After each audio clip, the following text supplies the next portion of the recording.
And hello again, this is John Lundquist, and this is Algebra 2 10-1A. It's going to, simplifying radicals is going to take more than one lesson, so I'm going to have to do a little bit more work because it's getting a little harder as we go here. So, a definition of a radical using numbers would be like saying 3 is the square root of 9 because 3 squared is equal to 9. So because 3 squared is equal to 9, then the square root of 9 is 3. Or because 3 squared is 9, so the square root of 9 is 3. I know it sounds complicated. It's not so bad. You could break it down into x's by saying the square root of x squared is x, or the second root, because there's more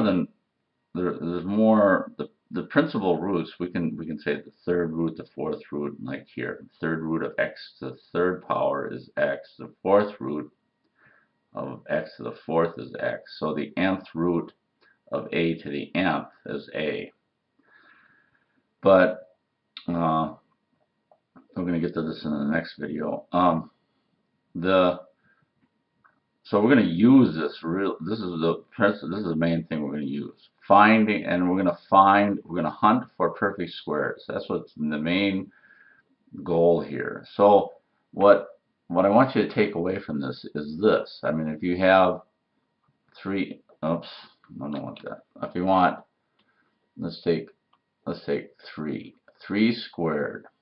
The square root of 3 squared is 3. That's the main goal. Or you could say the square root of 9, which is 9 is a perfect square. Notice here's the perfect square. 1, 4, 9, 16, 25, 36, 49, 64, 81, 100, 121, 144. These are all perfect squares. They're whole numbers squared. All these perfect squares. So because of that, these are unique. And I can take a perfect square and I can get a whole number.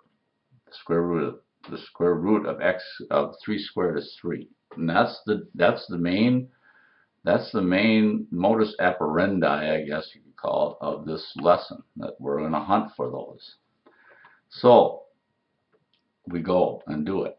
So the way we do it is probably the main way is prime factorization. So I'm going to prime factor 180. And so I know it's an even number, so I divide it by 2, and we do a tree here. So 2 goes 180 90 times.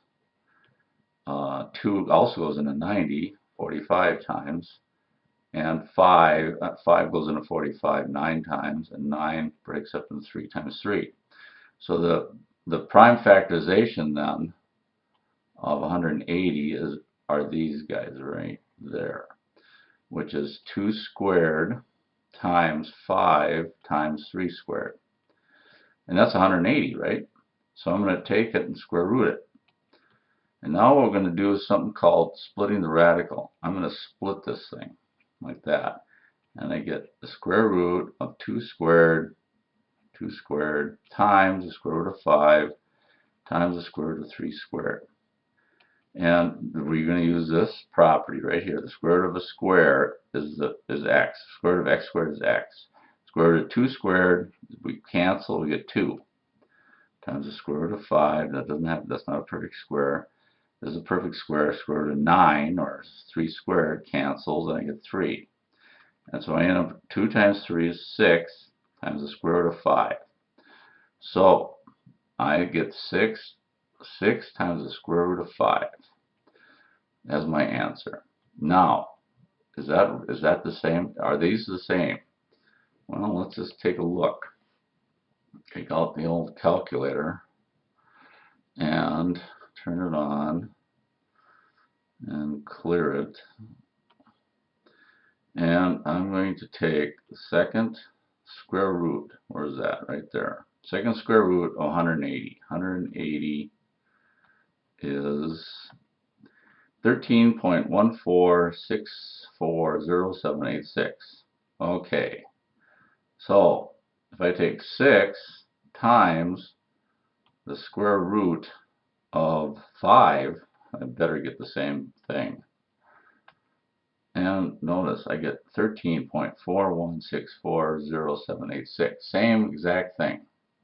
So this is what we call the simplification, or finding perfect squares and simplifying this radical down to its lowest radical form.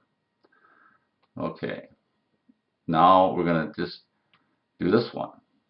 Now again, we're hunting for perfect squares, so I'm going to do the same thing. I'm going to take 32 and I'm going to factor it.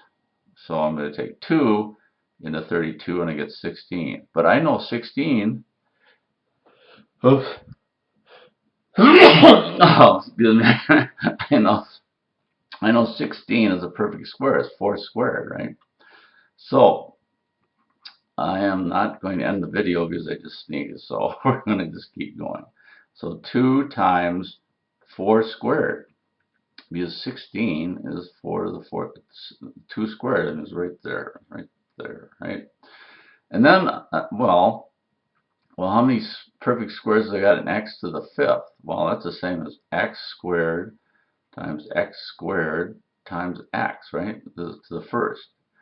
Because by the law of if you have a to the n times a to the m, that's equal to a to the n plus m. That law of radicals right there.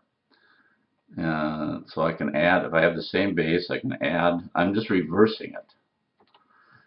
I'm undoing this. And then I get y squared times y squared times y squared, right?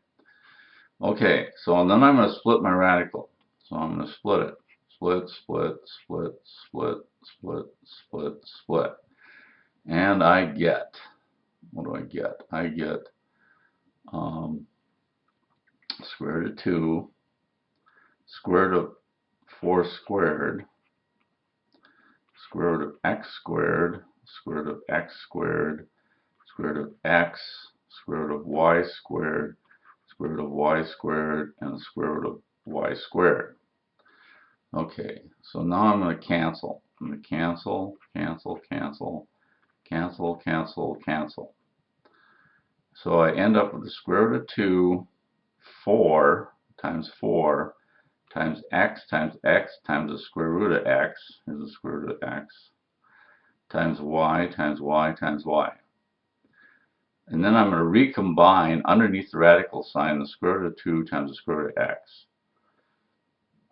Okay, so, and then I'm going to put all the numbers that aren't radicals, I'm going to put out in front. So I get 4x, 2 x's here, squared, 3 y's, so I got y to the third, and then I got, underneath the radical, I'm going to combine the 2 and the x, so I get 2x.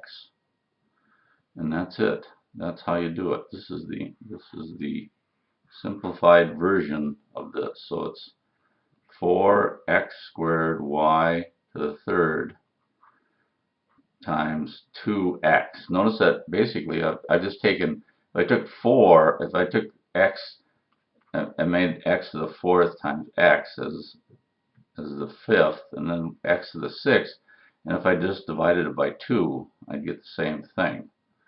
And we're going to get into that division. We're going to get into the reason why that is. So, but this is the technique you're going to have to use for now. So good luck.